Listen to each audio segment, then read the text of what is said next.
energy movement that builds rapidly toward a sustainable energy vision that meets important environmental goals, that untangles the question of particularly foreign oil from foreign policy considerations, and creates a dependence on homegrown fuels that give us a real sustainable future.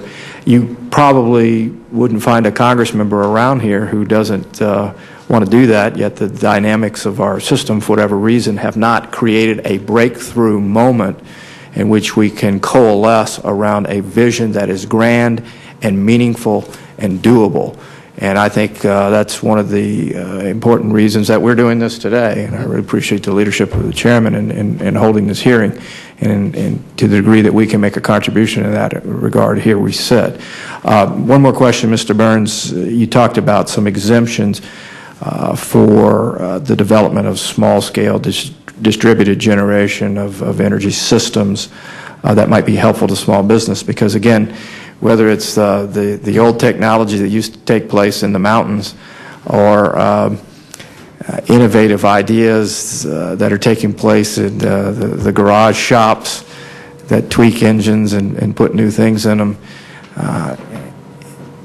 to allow the innovation, to not inhibit the innovation of those opportunities, may be the way in which we create an important component of this large energy breakthrough that we're looking for. So why don't you review some of those key points that you made earlier in that regard? Well, as a registered small producer, the first producer in Nebraska with a license, I did work with motor fuels, and they were very helpful in creating classifications for different production categories based on capacity, based on numbers of gallons per year.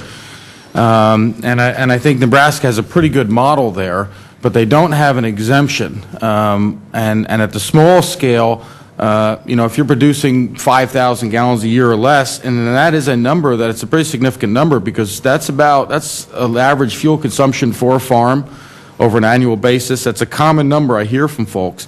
If they can avoid some of the red tape and just do it and get it done in a safe and environmentally responsible manner, that's a huge benefit. The reporting, the potential fines, the time and investiture in the paperwork and the bonding and the insurance and the licensures and all that stuff, that's oftentimes costs more than the potential savings of doing it to begin with.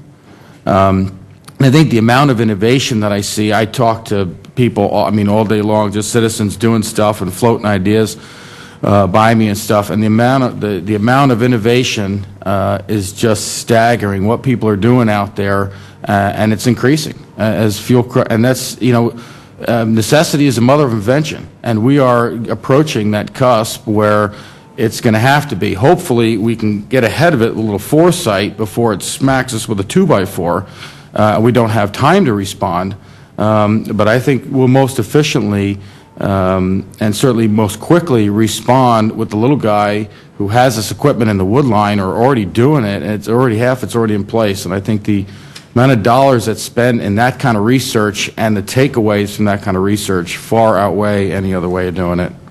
You learn a lot more by doing it. I mean, on wind systems, I read about wind systems for 2 years, burned out printer cartridges, printing and reading, and I learned more in 2 days of installing my system than I did from 2 years of reading about it. We need to just do it.